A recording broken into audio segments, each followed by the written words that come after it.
Nós continuamos com o nosso estudo, meus irmãos, na primeira carta aos Coríntios. Nós vamos ler agora a partir do verso 10 até o versículo 17. Rogo-vos, pois, irmãos, pelo nome de nosso Senhor Jesus Cristo, que faleis todos a mesma coisa, e que não haja entre vós dissensões. Antes, sejais inteiramente unidos na mesma disposição mental e no mesmo parecer. Pois a vosso respeito, meus irmãos, fui informado pelos da casa de Cloé que há contendas entre vós. Refiro-me ao fato de que cada um de vós dizer: eu sou de Paulo, e eu de Apolo, e eu de Cefas, e eu de Cristo. Acaso Cristo está dividido? Foi Paulo crucificado em favor de vós? Ou fostes, porventura, batizados em meu nome? Dou graças a Deus, porque nenhum de vós batizei, exceto Crispo e Caio, para que ninguém diga que fostes batizados em meu nome. Batizei também a casa de Estefanas. Além destes, não me lembro de se batizei algum outro, porque não me enviou Cristo para batizar, mas para pregar o evangelho, não com sabedoria de palavra, para que não se anule a cruz de Cristo. O apóstolo Paulo, meus irmãos, após ele ter dado uma introdução e já nos manifestado a humildade, a graça de Cristo, a grande imagem de Cristo na vida do apóstolo Paulo, né? Nós tivemos a oportunidade de ver nas outras partes desse início que nós tivemos, que o apóstolo Paulo ele manifestava a imagem de Cristo de uma maneira clara, tá? Ele era como diz, né? Vamos dizer assim, ele era uma pessoa que imitava o Senhor Jesus Cristo de uma maneira tremenda. Ele não só era um apóstolo do Senhor Jesus Cristo, ou seja, aquele que fala em favor do Senhor Jesus Cristo, aquele que fala, e as palavras que ele fala são as palavras de Cristo, né? Nós temos que ter bem esse entendimento claro de apóstolo. Apóstolo significa aquele que fala em lugar, né? Ele é um embaixador. Todos nós somos embaixadores de Cristo, porque todos nós falamos a mensagem de Deus às pessoas. Mas o apóstolo Paulo, ele foi chamado para um trabalho específico, para um ministério específico de ser aquele que falava as palavras de Deus, as palavras de Cristo. E já no início nós já vimos a forma como ele se dirigiu a esses irmãos em Coríntios que tanto desprezavam, não é verdade? Tanto desprezavam o apóstolo Paulo. Nós aprendemos também que a razão e o motivo principal pelo qual eles faziam essa maneira e tratavam o apóstolo Paulo dessa forma é por causa do pecado, não é verdade? O pecado, ele é aquele que destrói tudo, né? Martim Lutero dizia que tudo aquilo que envolve o homem no centro é pecado. Né? E aqui nós vamos ver agora então, né, continuando nesse texto, que na verdade toda a indiferença e toda a raiva e toda a forma de tratar o apóstolo Paulo por esses irmãos de Coríntios era a questão do pecado na vida dessas pessoas. Né? As pessoas, quando eles são confrontados com a palavra de Deus, a primeira atitude que eles têm é de atacar aquela pessoa que está trazendo a mensagem, né? Se alguém falar alguma coisa que está contrária aos meus preconceitos que eu tenho de Deus, tá? Se alguém apresentar um Deus contrário àquela imagem do Deus que eu tenho na minha mente, a minha primeira disposição é de atacar aquela pessoa, né? Já que eu não posso romper aquela mensagem, já que eu não posso destruir aquela mensagem, eu vou destruir a pessoa que está trazendo aquela mensagem, porque aí as pessoas vão tirar a mente da mensagem que está sendo pregada e vão voltar a mente para o indivíduo que está trazendo a mensagem, que é o caso desses irmãos, não é verdade? Mas o apóstolo Paulo, então, começa agora a mostrar para eles um caminho diferente, né? E ele começa falando assim, no versículo 10, ele fala assim: rogo-vos, pois, irmãos. Uou! Agora a gente vai falar assim: mas peraí, quem está falando aqui não é um apóstolo, não? Rogo-vos. Meus irmãos, olha como ele está falando. Ele está falando assim: meus irmãos, eu imploro a vocês. Ele está tratando ele está exercendo, meus irmãos, uma paciência tremenda com essas pessoas para quem ele está escrevendo essa carta. Ele fala assim, olha, eu rogo. Eu não vou mandar vocês, eu não vou exigir de vocês, eu não vou falar com vocês, eu vou implorar. Ele está falando assim, olha, por favor, meus irmãos, por favor, eu estou implorando a vocês para que vocês tenham uma nova disposição, para que vocês entendam quem vocês são. Ele já tinha dado para eles um parecer quando ele falou que essas pessoas, eles são filhos de Deus, eles são servos de Deus, eles não estão tendo na mente dele a realidade a respeito de quem eles são. E agora o apóstolo Paulo vira e com mais humildade ele fala assim, meus irmãos, eu rogo a vocês. Ele se refere a eles como irmãos, ele fala assim, meus irmãos, eu rogo a vocês, eu imploro, por favor, eu peço, isso que eu vou falar com vocês agora, eu vou falar com vocês e eu peço, implorando a vocês, né? Meus irmãos, quantas vezes na nossa vida nós estamos caminhando por caminhos completamente distantes do plano de Deus para a nossa vida, distantes do reino de Deus, distantes das coisas que vão ampliar, que vão melhorar, que vão alcançar novas pessoas para o reino de Deus, e a gente cegamente, a gente não consegue ver.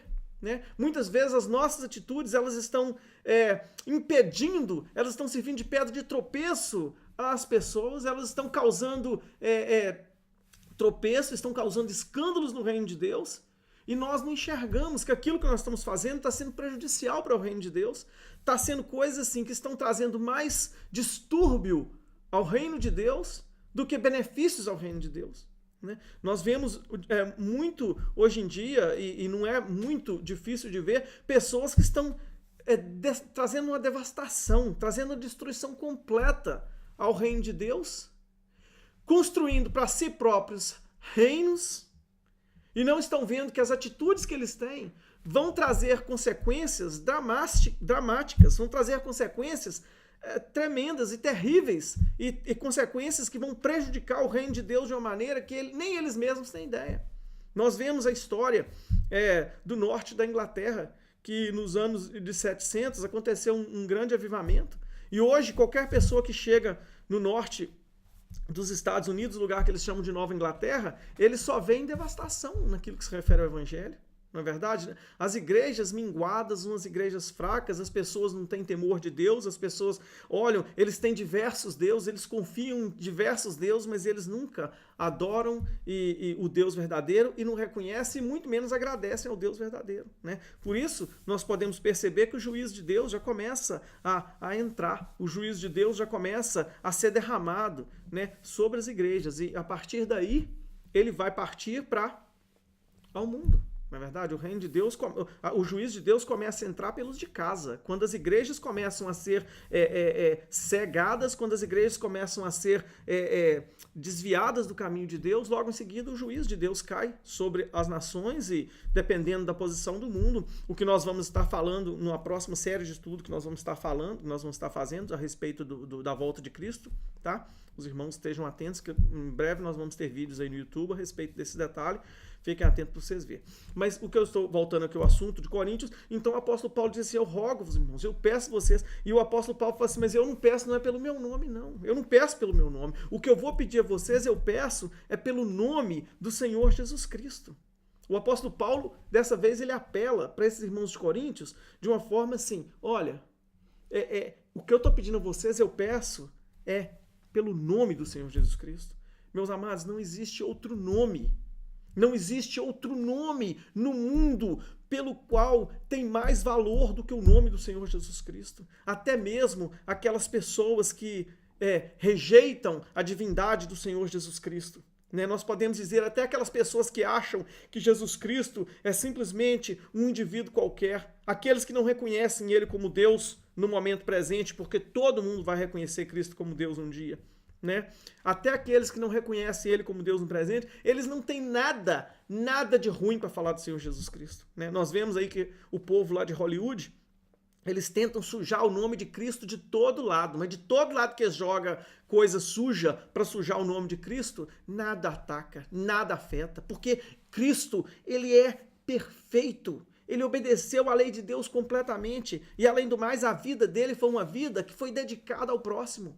Cristo não vivia uma vida egocêntrica, pensando nele, fazendo o que é melhor para ele. Deixa eu ver o que vai ser melhor para mim. Deixa eu ver o que eu posso tirar disso aqui. Né? Deixa eu ver se eu construo alguma coisa aqui para me beneficiar. Nunca. Cristo, ele foi o maior exemplo daquele que vivia a sua vida em favor das outras pessoas, tanto na sua vida quanto na sua morte. Durante todo o período em que Cristo viveu nesse mundo, o seu objetivo maior foi fazer a vontade de Deus, viver de acordo com aquilo que Deus ordenava, cumprindo a lei de Deus, cumprindo os mandamentos, cumprindo todos os ensinamentos de Deus nos mínimos detalhes, tá? Sempre vivendo a sua vida em função dos outros. Aqui o apóstolo Paulo usa o nome de Cristo, primeiro pela autoridade que o nome de Cristo traz, né? Nós vamos falar sobre isso daqui a pouco, mas também já mostrando para os irmãos o exemplo do qual nós temos que seguir. Ele fala assim, olha, eu rogo vocês pelo nome de Cristo, é no nome dele que eu estou pedindo a vocês, eu rogo a vocês, é pelo nome dele. Meus irmãos, é o nome de Cristo que nós estamos, que eu estou implorando a vocês para vocês darem atenção. Né? Esse Cristo que viveu a vida dele toda em função do próximo.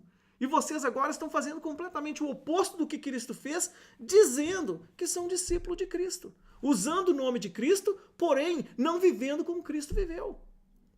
Daqui a pouco nós vamos falar sobre isso. Mas não existe outro nome mais puro, mais limpo, mais perfeito, mais maravilhoso do que o nome do Senhor Jesus Cristo. É por isso que o apóstolo Paulo fala em outra da sua carta, onde ele fala que o nome de Cristo foi exaltado acima de todo nome. Não existe outro nome. Jesus Cristo recebeu um nome que é um nome único. Né? E eu quero falar para vocês que não é. Ele não está falando a respeito de nome, no sentido de nome igual nós temos nome, não. Tá? Né? Às vezes a gente pensa, o nome de Jesus Cristo é...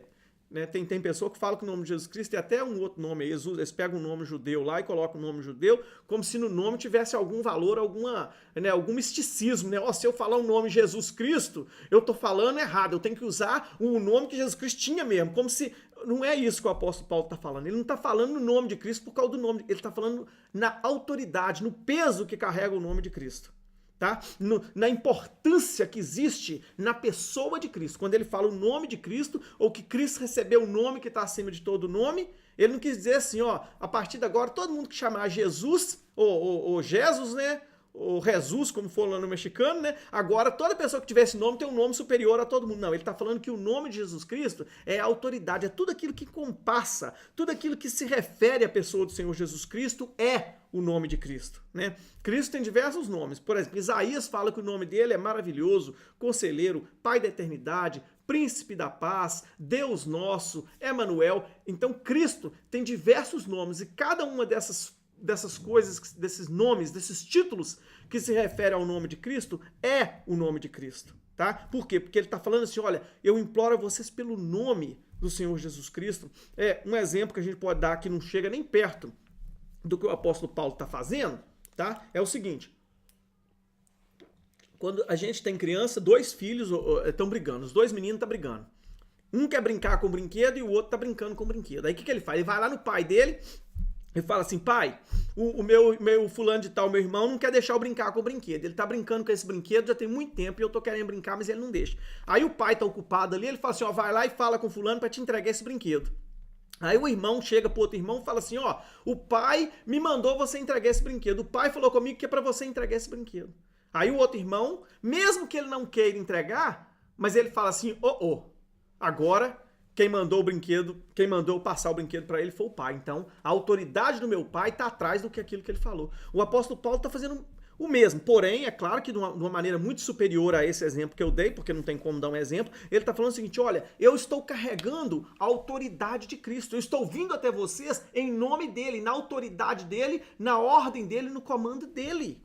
O que eu estou falando para vocês é o seguinte, olha, eu estou pedindo a vocês que vocês obedeçam a isso que eu vou falar, porque eu estou vindo em nome de Cristo, eu estou implorando que vocês obedeçam. Meus irmãos, a igreja é do Senhor Jesus Cristo. Quem coordena o que se passa dentro dela é o Senhor Jesus Cristo. Hoje em dia, mais uma vez, né, já não é de hoje, nos últimos 100 anos pelo menos, existem grupos de pessoas que acham que eles têm que usurpar o nome de Cristo para poder engrandecer os seus reinos, e é claro, eles fazem o que eles querem dentro das igrejas dele, sem consultar a Cristo a respeito daquilo que Cristo quer que seja realizado dentro das igrejas. Mas esse é um outro assunto, talvez um assunto que nós vamos falar quando nós estivermos falando a respeito dos últimos dias, dos acontecimentos finais. Mas o que eu quero dizer é que não é essa a realidade do que o apóstolo Paulo está falando. O apóstolo Paulo está falando, Cristo é o Senhor da igreja, ele que determina o que se passa e o que não passa, e eu venho até vocês em nome dele. Vamos passar para o próximo tópico, porque aí ele fala assim, olha, para que vocês falem a mesma coisa. Nesse momento aqui, nesse período aqui, ele vai estar falando diversas coisas para afirmar o mesmo... Ele vai estar falando diversas... referências à mesma coisa, tá? Ele fala assim, olha, ele fala assim, que vocês faleis todos a mesma coisa, não haja entre vós divisões, antes sejam inteiramente unidos na mesma disposição mental e no mesmo parecer. Ok? Tá, ele não quer dizer que nós temos que ter uma forma dentro da igreja, tá? Porque é o seguinte, tem igreja que é assim, tem igreja que os líderes ou os pastores, né, aquele que fundou a igreja, eles fazem uma forma, tá? Uma forma quadrada, aí toda pessoa que chega ali, ele encaixa aquela pessoa dentro daquela forma e começa a dar uma retada. Aí a pessoa tem que vestir igual o pastor, andar igual o pastor, cortar o cabelo, até o dente tem que escovar igual o pastor, o sapato, tudo igual o pastor, falar tudo a mesma coisa, e se alguém discordar daquilo que está sendo falado, ele é excluído daquele grupinho, não é verdade? Então assim, e aí em alguns grupinhos são até grandes, né? Tem até grupos que são maiores, né? Onde todo mundo parece, né? Todo mundo imita aquele líder que eles têm ali, aquela pessoa que eles acreditam que é o obreiro dele, tá? O apóstolo Paulo não está falando, não é isso não. Ele não está falando que todos vós tem que ser igual, não. Ele não está querendo dizer isso não. O que ele está querendo dizer é o seguinte, olha, a mensagem do evangelho é simples. A mensagem do evangelho, ela é simples. Ela não é complicada. Ela não é difícil de entender. A razão pelo qual as pessoas não aceitam a mensagem do evangelho e o evangelho se torna pedra de tropeço para muitas pessoas, como Cristo próprio se tornou pedra de tropeço para muitas pessoas, é exatamente por causa da simplicidade do evangelho. A simplicidade do evangelho não é... O evangelho de Cristo, ele não é um evangelho cheio de regras para você seguir, cheio de dificuldades, de coisas difíceis, de coisas complicadas, não. Ele é simples, simples, simples, simples. Tá? Ele não é uma coisa ritualística, o evangelho verdadeiro do Senhor Jesus Cristo, ele não é ritualístico, ele não é cheio de ritual, que você tem que ter um caderno ou um livro onde você vai escrever tudo aquilo que você tem que fazer para você seguir o evangelho, não. A mensagem do evangelho é simples, simples, simples. Crê no Senhor Jesus Cristo.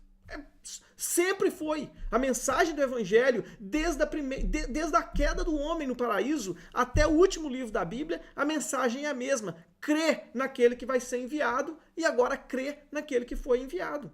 Né? Nós gostamos de fazer a coisa complicada. Nós gostamos de arrumar algumas tradições, né? A maior parte das igrejas eles arrumam tradições e aí eles fecham as portas do evangelho porque eles fecham as igrejas e eles falam assim, não, aqui para você fazer parte desse grupinho, tá? Para você fazer parte desse grupinho, você tem que acreditar nisso, nisso, naquilo.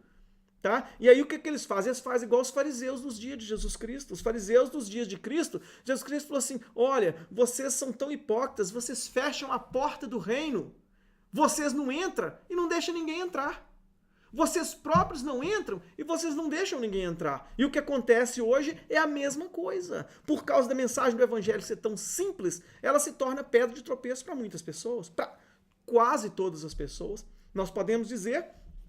e que nós vamos falar sobre isso daqui a pouco, que veja bem, as pessoas olham e falam assim, crê no Senhor Jesus Cristo? Só isso? Não faz sentido. Eles olham e falam assim, essa mensagem não faz sentido. Por quê?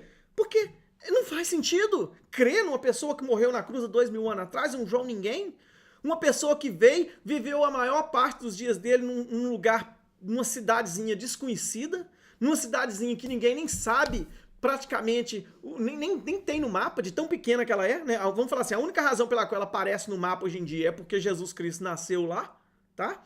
Mas é uma cidade desconhecida, um indivíduo desconhecido, que nunca fez nada significante, o trabalho dele era carpinteiro, ele era um carpinteiro de profissão, tá? Uma profissão simples, comum, que não era nada influencial, um camarada que morreu numa cruz como um indivíduo de má fama, como um criminoso qualquer, e agora eu vou crer nesse indivíduo? Quer dizer que a única coisa que eu preciso fazer para receber a vida eterna e para ser salva é acreditar nesse indivíduo, é crer nele? Não faz sentido, né? Quando Elias estava... quando Elias foi curar aquele Ciro, aquele camarada que era capitão do exército. Ele chegou lá e Elias falou para ele assim, vai lá no Rio Jordão e mergulha 7 vezes no rio para curar a sua lepra. O cara falou assim, esse moço é doido. Ele trouxe presentes, ele trouxe riqueza para entregar, falando assim, eu agora vou lá, vou entregar, e agora esse cara vira para mim e fala que eu tenho que pular 7 vezes no rio para poder eu ser purificado da minha lepra. É até louco. Tem rios muito mais limpos de onde eu vim, eu vou pular no rio sujo, igual aquele rio ali. Ele estava esperando que Elias fosse falar assim, você agora vai ter que fazer isso, você vai ter que sacrificar aquilo, sacrificar... Elias falou assim, não, você acredita na minha palavra. Praticamente é isso que Elias falou com ele. Acredita no que eu estou te falando que você vai ser purificado. Ah, show. Deixa eu fazer um parênteses aqui, tá? Meus irmãos, por favor, tá? Não pensa que mergulhar no Rio Jordão traz graça para ninguém não, tá? Tem gente que faz longas peregrinações lá na terra de Israel para poder tomar um banho no Rio Jordão, achando que se mergulhar no Rio Jordão vai ter algum benefício de graça para ele. Não existe isso não. Isso é superstição e misticismo. No reino de Deus não existe lugares especiais, não existe lugares sagrados, nada disso. As falsas religiões é que tem lugares sagrados, tá bom? Os verdadeiros adoradores, aqueles que o Pai, que Deus procura para ser adoradores dele, adoram a Deus em espírito e em prática. Em espírito e em vida, tá? E em vida vivida, em prática. É isso que nós estamos vendo o apóstolo Paulo falar aqui. Na união, no amor fraternal, em vida que serve mais do que quer ser servida, em vida que vive em favor daqueles outros, em vida que faz sacrifício, que sacrifica o corpo. É um pai que sacrifica o corpo em favor do seu filho, em favor da sua esposa, em favor da sua família. Tá? É isso que o apóstolo Paulo está falando. É um filho que honra o seu pai, honra a sua mãe. Jesus Cristo, quando ele estava com 13 anos, ele foi para Jerusalém, e ele chegou em Jerusalém, e ele começou a pregar, e começou a debater, e começou a discutir, ele já estava expandindo o reino de Deus. Quando ele estava fazendo isso, ele estava crescendo o reino de Deus, ele já estava começando a mostrar ao povo que o reino de Deus já havia marcado a sua presença, como o profeta Daniel prometeu. Agora já começou a expansão do reino de Deus. Mas o que aconteceu quando o pai dele e a mãe dele chamou ele de volta? Ele poderia ter falado assim, peraí, eu sou o Cristo, eu sou importante, eu vim aqui para pregar essa mensagem maravilhosa do reino de Deus que já está presente. E vocês estão querendo que eu vou voltar com vocês lá para Belém, lá para a cidade nossa, lá para Nazaré, para poder trabalhar com meu... Não. Ele simplesmente falou assim, não, eu estava aqui porque eu estava cuidando dos negócios do meu pai. Mas ele foi com o pai dele, mas com a mãe dele para lá e serviu a eles. Por quê? Porque ele honrou seu pai e sua mãe. Por que ele honrou pai e mãe? Porque honrar pai e mãe é o mandamento de Deus. E é isso que é ser crente. Ser crente é prática. Não é você viver no misticismo. Não é você viver uma vida espiritual de religiosidade que você só está em espírito na hora que você está na igreja, não. Você está em espírito é você está andando diariamente no espírito. É você está caminhando diariamente. Tá? Então, moral da história é que a mensagem do evangelho é uma mensagem simples. A mensagem é uma mensagem simples, simples, simples. É você crer no Senhor Jesus Cristo. Tá? Não é você ter tradições, regras, imposições, nada disso. Para que você seja salvo, a única coisa que você tem que fazer é crer no Senhor Jesus Cristo. Foi sempre assim. Eu já falei para vocês antes, foi sempre assim. Ó, Adão e Eva, no paraíso, o que foi que eles tinham que acreditar para ser salvo? Nós temos que tomar cuidado para nós não entrarmos nas falsas religiões, tá? Nessas dispensacionalistas. Dispensacionalismo é a religião falsa. Existe um método de salvação, sempre existiu um método de salvação, tanto no Antigo quanto no Novo Testamento. Dispensacionalismo é a ideia seguinte, eu vou separar a Bíblia toda, porque eu separando ela em fases, eu posso escolher aquilo que eu quero obedecer, né? Eu posso escolher aquilo que eu quero acreditar. E se for uma coisa que não me agrada, eu falo, não, isso aqui era do passado, não, isso aqui é pro futuro. Nada disso, tá? É sempre uma mensagem, crer no Senhor Jesus Cristo. No primeiro dia, ou pelo menos assim que o homem caiu, o que foi que eles tiveram que fazer? Quando Deus falou assim, vai nascer da mulher um que vai esmagar a cabeça da serpente e vai novamente restaurar a união entre Deus e o homem. O que ela tinha que fazer? Crer. Tá? Crer. Noé, quando Deus falou com ele, Noé vai fazer isso porque vai acontecer. O que Noé teve que fazer? Crer. Abraão, o que ele teve que fazer? Crer. Todos pela fé. Todas essas pessoas foram salvos pela fé. Nenhuma dessas pessoas foram salvos porque eles obedeciam a regra, porque eles obedeciam mandamento. Nada dessas coisas. Eles não foram salvos porque eles obedeciam rituais, não. Eles foram salvos porque eles criam pela fé. Foi sempre assim, é assim e vai ser assim no futuro. Para que você possa receber a salvação como uma dádiva gratuita de Deus e como resultado dessa graça de Deus que é colocada sobre você, vem a fé no Senhor Jesus Cristo. Então, esta é a mensagem do Evangelho. A mensagem do Evangelho é simples, a mensagem do Evangelho é fácil, ela não é cheia de mistérios, ela não é cheia de nada dessas coisas. Ela é simples e fácil de você obedecer. Ou seja, é crer no Senhor Jesus Cristo. Tá? Aí ele fala, né? Que vocês estejam à mesma disposição. É muito fácil, eu sei que a união em si não é fácil, mas a razão pela qual o apóstolo Paulo enfatiza isso é porque muitas vezes a desunião acontece e o partidarismo acontece é porque as pessoas não entendem que a nossa religião é a fé no Senhor Jesus Cristo. Tá? Eu vou dar uma parada aqui agora e eu vou dar continuidade daqui a pouco. Vocês ficam atentos e, por favor, peguem a próxima etapa.